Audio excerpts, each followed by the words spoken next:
Can companies be held responsible for the consequences of their activities? Most people would probably say yes, on the grounds that companies have a duty to society to behave in an ethical manner. But the legal basis for defining corporate responsibility is still contested and the subject of lengthy lawsuits. Eric Orts of the Wharton School is a visiting professor of legal studies, business ethics and management at INSEAD, and he has just been organizing a conference on this subject.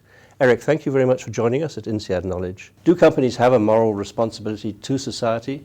Even those who would argue that companies owe duties only to shareholders or primarily to shareholders would agree that you have to follow the law and that there are ethical constraints on your behavior. And then debates will then transpire as to, well, what does ethics mean?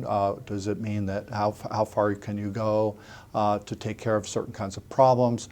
To what extent does a company have a duty to prevent crime within its ranks? How much money do you have to actually spend to do that? So there are lots of issues, even within the assumption that your primary duty is to maximize shareholder value.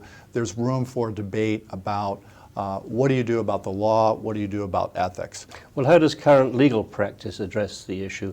You've recently published a book on the legal theory of the firm. That seems to indicate that the issues are far from cut and dried.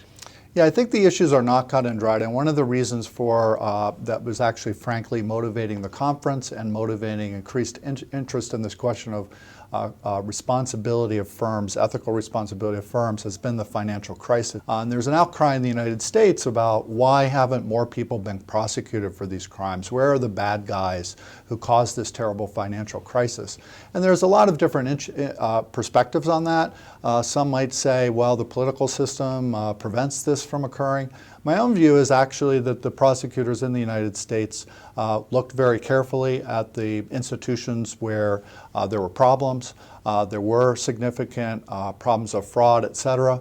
But it was very difficult at the end of the day on some of these issues to actually pin responsibility on one or two or three people within an organization. And that raised the general question of, is an organization itself responsible in some way for a massive fraud on homeowners, for example, or for securitizations that are not properly conducted. And you've seen a lot of major settlements today at the level of the banks for multi-millions of dollars in the United States and elsewhere, where there have been wrongdoing. The LIBOR scandal in the UK is another one, or international scandal actually, where the firm itself is paying these fines. And so it raises an interesting question. Is the firm itself liable in some way? And what do these fines indicate? So many people, including prosecutors, would say this fine that you're assessing to a firm actually provides for some blameworthiness, or you're compensating for a blameworthy behavior.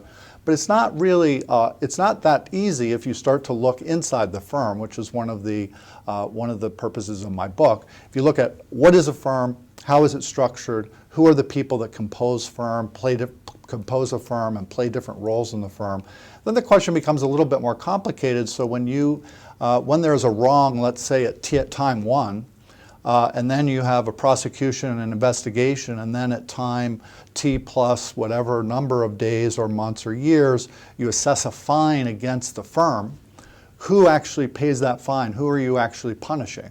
One of the themes that we heard in the course of our conference was that many people would say, well, wait a second, there's an unfairness here because you're punishing a lot of people later at time, let's call it time two, who actually were not involved in the original crime or the original wrongdoing. So how do we assess that?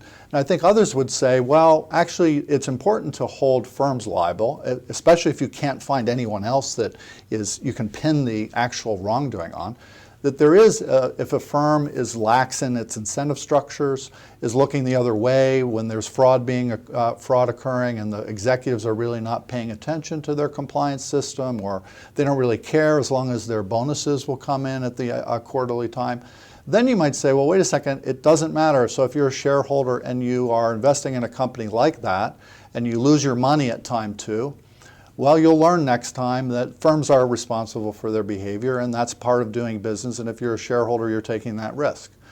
Well, there has to be some kind of deterrent, basically, to prevent malpractice. But how do you distinguish between the responsibilities of the individual employee on the one hand and the responsibilities of the company on the other? Is there a line that can be drawn? Everyone, or most people, I think, would agree that individual human beings have moral responsibilities, and we might disagree about what the nature of those are, where the duties come from, et cetera. But let's assume, as I think most people do, that individuals have moral responsibilities. The philosophical problem is actually to say, what does it mean to say that a firm has moral responsibilities? And many people have said, well, no, they don't.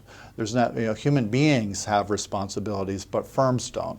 One of my colleagues, Amy Sepinwall, at the Wharton School, was at the conference and was making an argument related to this, where she was saying, well, firms, emotions are important for ethics. So when you do something wrong, there's a sense of shame that someone has to feel, or there's a sense of remorse, or you want to ask for forgiveness. These are emotional responses. One of her arguments is, well, corporations are more like zombies. They don't really feel anything. And so that's one argument about why you might not think that firms have responsibilities. Now, on the other hand, we had a number of philosophers at the conference. Philip Pettit is one of the leading ones of this school at Princeton, who make the argument, well, no, it actually is true that corporations are acting as groups. They're human beings. They develop intentions, and they make choices about the world, about whether to do X or Y. There are boards of directors that make these decisions. There are CEOs and other executives and managers who are making these decisions, and they are making decisions on behalf of a structured firm. And so, therefore, it makes sense to attribute moral responsibility at that level. I believe that this question matters because if you are holding companies responsible, that's going to change the incentive structures of how people make investments. It's going to change the incentive structures of executives or new employees. I also think it matters because, well, it matters in the other direction also. We heard at a conference that if you hold firms liable for moral misfeasance and you criminally hold firms liable, are you letting off the hook the individuals? And that's the flip side of the financial crisis question that we were talking about. Some people are saying, well, if you allow JP Morgan to pay X millions or whatever dollars to accept liability, it's just a way of paying off the debt, and you don't actually have to go do the harder work of figuring out who actually did the bad acts. So they're different. Again, I don't know. I still don't know how I come out. I guess I would say that I believe that in both, that there's moral responsibilities that you have to have at the level. For the most part, despite some, I think, compelling arguments by my colleagues, Amy Sepinwall and others, I think that there's still something called a business firm. It is a collective entity, and just like a nation state, it can take activities that are morally problematic, and that if it does do that, has an unjust war, for example, in a nation state, that entity can be held responsible. And that principle can also apply to businesses, and businesses should be held responsible. And I think that we'll get better incentives going forward if we follow that. What practical steps would you advocate? If you're an executive and you're committing fraud and you know you're committing fraud, you cannot say, corporation, I was just taking orders from the board of directors. You are going to be criminally held liable. So that's one of the practical ways that you can think about this issue, is playing with and thinking about what are the optimal legal rules that we should have in our society that will provide both for economic well-being and smooth economic functioning, but also have companies acting in a generally moral way. And I think that's a role that the law has to play in part. Also, I think that executives in firms also play a role. In my book, I argue that the business firms are both created from the top down. From the top, there are legal rules created by the state, and corporations and other business firms follow these rules to be created.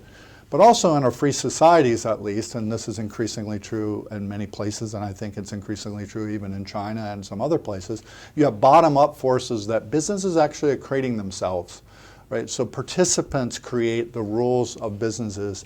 It's managers and boards of directors and CEOs who actually set the tone and decide what is this firm about? What's the purpose of this firm? And very often you talk to an executive, it's not going to be, we just care about profit however we can get it. That's not going to be the answer that you get from many firms.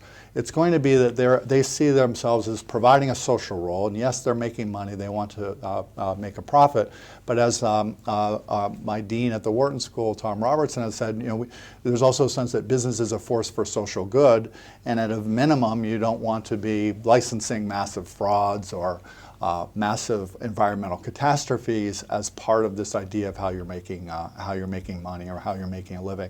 So I think that part also is important here to remember that participants in firms, the managers, the boards of directors, et cetera, make their own rules, and they can then develop systems by which you can make a better company.